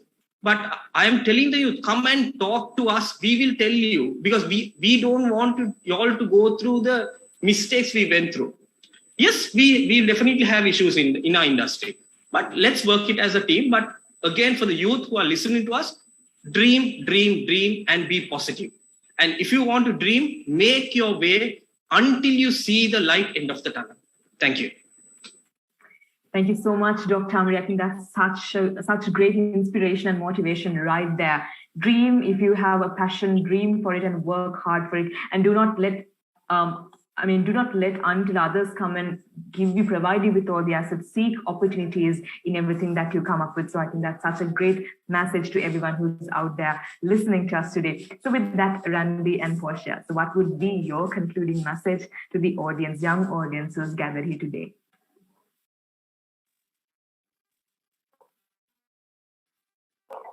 Personally, I would like to say, I'm like really motivated by all the things that all of you guys said, and a lot to take away from me as well. And I thought, coming to this panel, I mean, I don't have a lot of academic qualifications or anything like that, even in what I did. So that gave me even more obstacles to really push through. Like I said, I worked for 14 years in different places, and even through all of that, just whatever the passion that you have, nurture it, and again, believe in yourself. It's so cliche as it sounds, because that is the only thing that really pushes you through the extra mile, And I just experienced it myself. The more I pushed, the more potential that you'll learn from yourself, and then you can't unlearn that. That extra potential that you push to, you sometimes you don't get to experience that in certain conditions, but when you really get there, you see that the drive, the belief.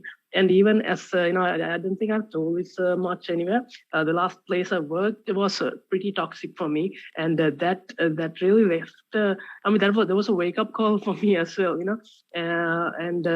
you sometimes you just need a jump start, that little motivation. And by that time, I just had a couple of speeches from Gary Vee, maybe just random words from some random guy, and those just stick in your mind, and then you just have the spark, and all those years of things that you couldn't do creatively, and somehow you get a leap of faith to go on your own, and always take calculated risks. And I always believe, whatever you do, position yourself to win, and reverse engineer everything. Aim for the stars, and if you're aiming for something, stay far away as possible as you can, as audacious as that sounds. Just reverse engineer yourself, position yourself to win. And, even if you don't know the technical know-hows, observe everything from what you see, what you're passionate about, educate yourself, self-teach yourself. So, and in fact, one of the first passion projects that I did was of Eminem's The Track. It's called Believe, and that lyric video has spoken to me, and it still speaks to me, and it gives me goosebumps. And if you see the comments there, and of course the feedback from all the other people, that's a feedback loop, and the comments you see from there, that's why I always say, if you really push your best potential, just don't treat everything as a job. Just go beyond that. Don't stop targeting the client. Just target everyone around the client. Just go all the way, because when you have nothing to lose, and when you don't have anything, you have to give it all in, right? So when this Eminem thing came up, Interscope had emailed us. There was a surreal experience, and I actually thought, even if I die, I have reached, I have gotten the attention of my role model. So that's a huge motivator. And so believe on yourself, work hard and work smart, and have patience, persistence. And so I like to really thank all of you guys. They really motivated me as well. And thank you for having us, Theshani, and all of you. Thanks. It's been our pleasure. Portia, yes. Yeah, I would just like to add to that. Randy's literally emotional right now, moved by what everyone just said. It is a passion thing, this industry. It's driven by passion, and I'm sure those out there who are actually passionate about this don't even need to hear this from us, because they will push no matter what. That is what passion means. If you have the passion, no one can stop you. You just go at it all out. And like Randy said, the most surreal feeling is that you feel like you can. He literally felt like he's done. Once Eminem's official video came through and they contacted, it's like, I'm done. I just achieved something that I never imagined I'll achieve, but in the same time, I was hoping for it all my life. It's like he did aim for it. He didn't expect it to happen, but he worked for it as well. And now he can surrender himself happily to any situation, because he has that feeling of accomplishment. I think Amri also said once you have done something and the customer comes and tells you that you did a great job, it's beyond what money can actually value. And now with Interscope, what happened mostly was whatever video we did, which we've done so far, there was the amount that they agreed to, and at the end of the project, they always paid more because they were very critical of the products we did. It is the most amazing thing they've ever seen, and that was for the 2-and-a-half official video that we did for Eminem, and that's the largest record label in the entire world, sending us an email in caps lock saying this is the most amazing thing they have ever seen. So, and then sadly, we didn't have a category to apply for an award for that video in the VMAs or the Emmys, but the Annies rather, sorry. So that is a sad point, another barrier to overcome, because no one does animated video in that level of detail and that quickly. So obviously there's no category for such a thing. But we will make that, that's an obstacle again, we will overcome. But at the same time, like I know everyone here is passionate about what they do and they find a way, they're problem solvers. So this, I need to just add this little bit of negativity, I guess.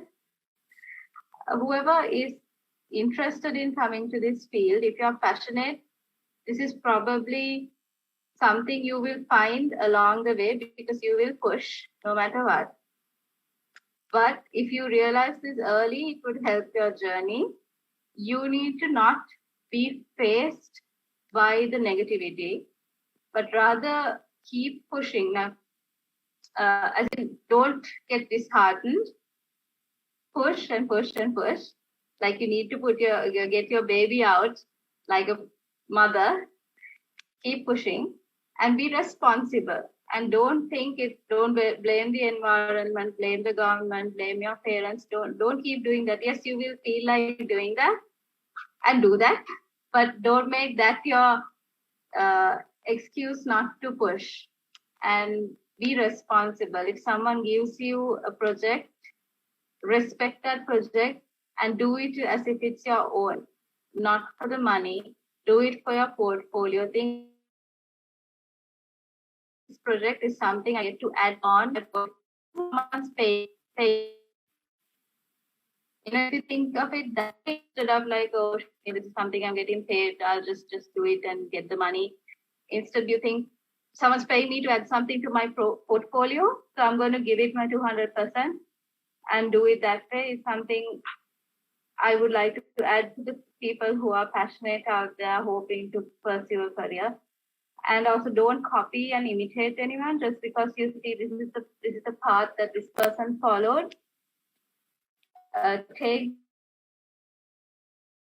example suit your situation, because I have seen lots of youngsters looking at these YouTubers or these other artists, or even Randy for that matter. They would want to copy the exact same thing that that artist is doing, that because they feel that's the way to do it. They would dress the same way, they would draw the same way, they would change their profile picture the same way, they would make a logo the same way, they would make even, that tags, the name that they would call themselves on social media. They would even change that to match that person that they are following or being inspired by. So that is detrimental to this the person following, because you are trying to become a copy. Please don't do that. That's one of the most saddest things that we have come across when we approach young artists. We constantly approach young artists. We're constantly hunting, keeping tabs on. We have like a separate Excel sheet of all the artists that are coming up, or old or new or already in the industry. And that's something we keep track of. Like, are they deteriorating into being someone else, or are they really pushing and creating their own identity, brand identity? Like you asked Randy, how did he create his own style and identity and signature kind of art and animation? That's because he taught himself and he took all the inspiration he had and tried everything. He can do any style. He can literally do any style out there. But he found his own style while doing all those others. So it's not like you cannot find yourself. You don't have to copy another person. So just keep pushing. Being inspired by another person is perfectly fine. And copying their art to test and trial their methods is also fine. But don't let yourself become a duplicate of someone else. That's just something additional, but otherwise it's what Randy said. And everyone else. Yes, thank you so much, Portia and Randy, for those amazing words. So keep pushing yourself and try to bring your originality out there. And one day, if you have the passion, you will definitely be driven to your dream. And before wrapping up, the final message is from Mr. Santosh and Mr. Yasith. So first, we'll hand it over to you, Mr. Santosh, and then over to Yasith. Okay, great. No, one of the things I'd like to say is that in today's digital world, geography is history. What I mean by that is you can be sitting anywhere in the world, and if you have a great creative idea, that great creative idea can find expression and can be monetized anywhere in the world. And that opportunity is uniquely available to today's generation. Probably that opportunity was not available to the earlier generation. So one of the things I'd like to say as a creative person, follow your heart. Follow your heart, express your own unique way. In a sense, I'm repeating what Randy and Portia said, but it is the absolute truth for creative people. Follow your heart. Express your unique self. Geography is history. So the world is your oyster. Go out there, express yourself. Keep going after your ideas. Whatever your ideas are, keep expressing it relentlessly. That time will come when your idea sees light and gets glory. I love what Yohani says in all her interviews. One of the fundamental things she always says is, I don't even care if my next song does not get one ear. As long as I enjoy keeping on doing what I'm doing, all that matters is that. There's a lot of enjoyment in creativity. Keep enjoying being creative. One of the other things I'd like to say, and very shamelessly, join advertising. Advertising is a great industry to come in, to express your creativity. You have an opportunity to express your creative ideas through brands. You have an opportunity to express yourself across geographies. Many advertising agencies are nowadays global agencies. The industry provides a forum for young creative talent to find fruition. So join advertising, and I'm here, and I think, at the end of the day, there are many advertising agencies in Sri Lanka. I'm not only putting up pitch out for myself and my agency, but there are lots of advertising agencies in Sri Lanka. Go out there and explore an opportunity to express your creativity through our industry. So for the creative people out there who feel that they're innately creative, there are many such industries. Go explore, find your future, find your, find something great to do. I'm sure there's going to be great creativity coming out of Sri Lanka in the next few years and the next few decades. Thanks. Thank you so much, Mr. Santosh. I think that those were great words coming out from you. So follow your heart and explore your opportunities, and one day you'll land on your dream. And finally, Mr. Yasith, so how would you like to contribute the concluding remarks as to wrap up this discussion? What would be your final message? So I just want to thank you guys, the other Yasith, Randy, Amri, and Santosh. Like, you have put so much, knowledge out there, and, people who really need to be creative need to listen to this. And also I thank the ISEC Club of, Sri Dawadanapura campus to, holding this type of a session. And this needs to happen like every month, every week. And, this since this is a creative industry, and since the creative industry is just blooming out of Sri Lanka, this needs to happen, and nurturing should be done every week. Push these limits and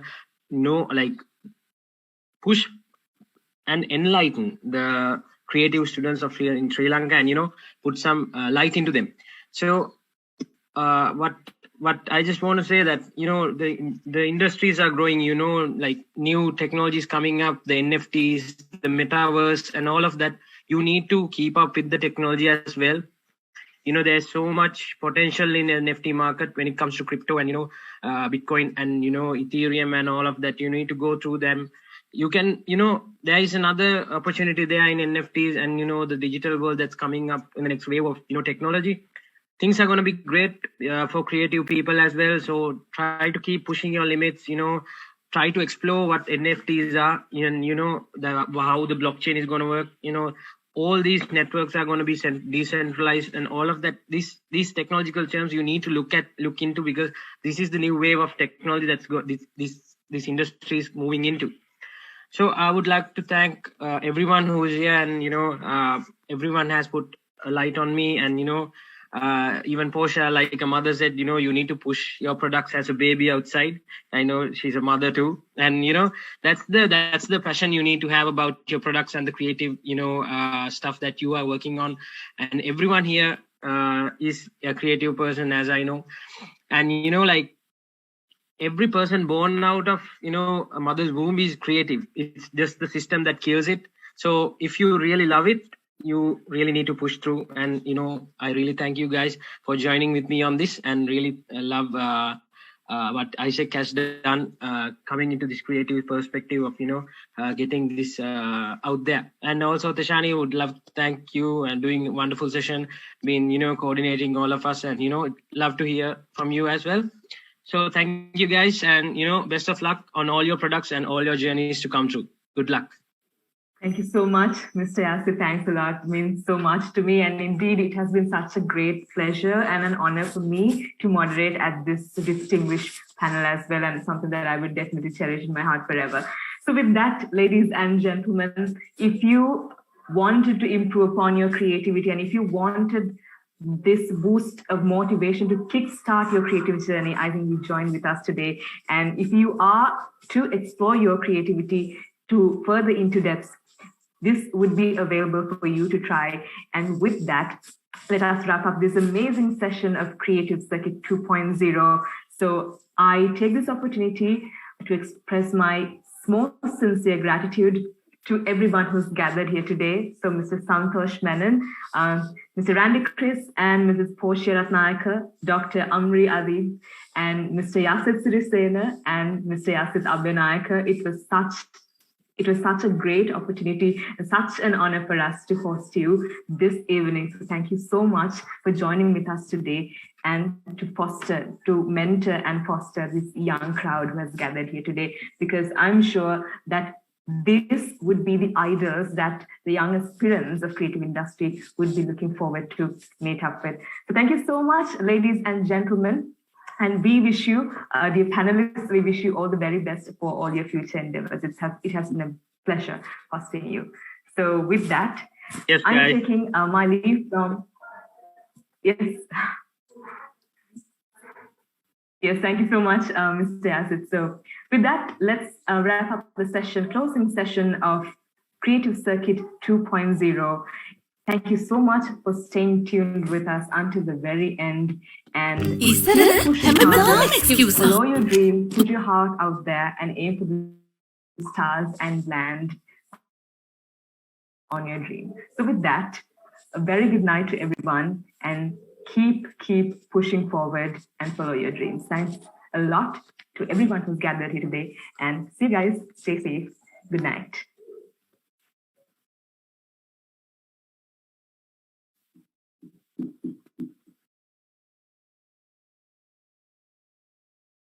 Engineering उपकरण निष्पादन प्रमुख engineering अपार trailer machine caffeine नवी महासियर සැකසීමට ගන්න අමුද්‍රව්‍ය කැපීම යන්ත්‍රයතුළු කෘෂි උපකරණ පාසු මිලට අනුබද්ධ කරන engineering අපාර 63 124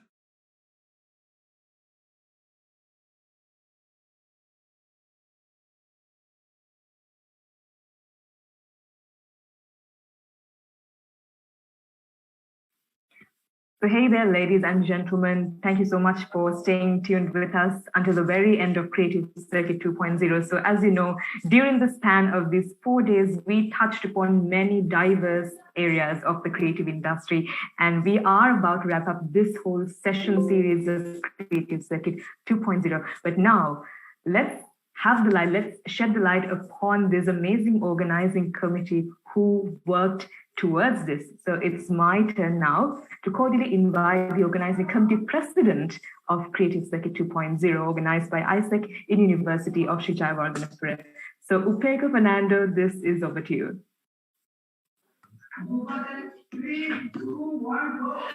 Good evening, ladies and gentlemen. I'm Upeka Fernando, organizing committee president of Creative Circuit 2.0. As the organizing committee president, I'm glad to say that we were able to pull off one of the most innovative and revolutionary events in the history of ISEC in University of Sri Jayawardhanapura. Driven with the vision of fostering new talent and innovative thinking in passionate individuals, we were able to make a positive impact on over 1,000 young people. We concluded 14 successful sessions with distinguished award-winning speakers, both national and international, in the creative industry, covering several creative disciplines, including films, music, and creative designing. We were able to host speakers from all over the world, and I hope our delegates were able to get the return they expected from our event. All of this would not have been possible if not for the support and efforts of many people, and they, without doubt, played a huge part in making this event a success. Thereby, I firstly would like to thank all the guest speakers, both national and international, for joining with us and sharing their experiences and insights with us. Next, I would like to thank all our delegates for joining with us throughout these 4 days. I want to extend my fullest gratitude to our title partner, KL.LK, for their support from day one to make this event happen. If not for your support, this event would only have been a dream. I would also like to extend my gratitude to our talent partner, Flora, and our deluxe partner, Kalna Engineering, for their continuous support and backing. Next, I extend my heartiest thanks to our banner partners, our network partners, gift partners, and all other partners for helping us out with this event. Once again, I would like to thank all our partners for supporting us throughout the event. Next, I would like to extend my thanks to the Executive Board of ISEC in University of Sri Jayawardhanapura for inspiring us and supporting us throughout the event. Also, I extend my gratitude to our event managers, Mr. Thilosh Karunanayake and Ms. Theshani Weligamage, for guiding us and pushing us to deliver an event of this magnitude. Last, but certainly not the least, I would like to thank my lovely organizing committee for putting all their time and effort in the past few weeks to make this creative circuit happen. If not for the many sleepless nights and the sacrifices, creative circuit would not have happened. Mentioning names, organizing committee vice president for external relations, Ms. Dimasha Legiawan and Ms. Kasuni Bandara. Organizing committee vice president for public relations, Mr. Hami Patirana and Mr. Pulasti Abewardana. Organizing Committee Vice Presidents for Marketing, Ms. Sachinthi Veerasinghe, Mr. Dinath Disanayake, and Ms. Ayesha Kannangara. Organizing Committee Vice President for Digital Experience, Mr. Kirubaharan Kathisan and Mr. Imesh Kure. Organizing Committee Vice President for Events and Logistics, Mr. Tivanka Vitanage, and Organizing Committee Vice Presidents for Delegates, Ms. Masha Chandibani and Ms. Fatima Asma. I would also like to express my gratitude to all the members of the Creative Circuit Task Force and all others who supported us in so many ways. Finally, before concluding, I would like to invite all our delegates to participate in the Creative Circuit competition starting tomorrow. And once again, thank you all for joining Creative Circuit. Until next time, stay creative, stay safe, and have a very good night.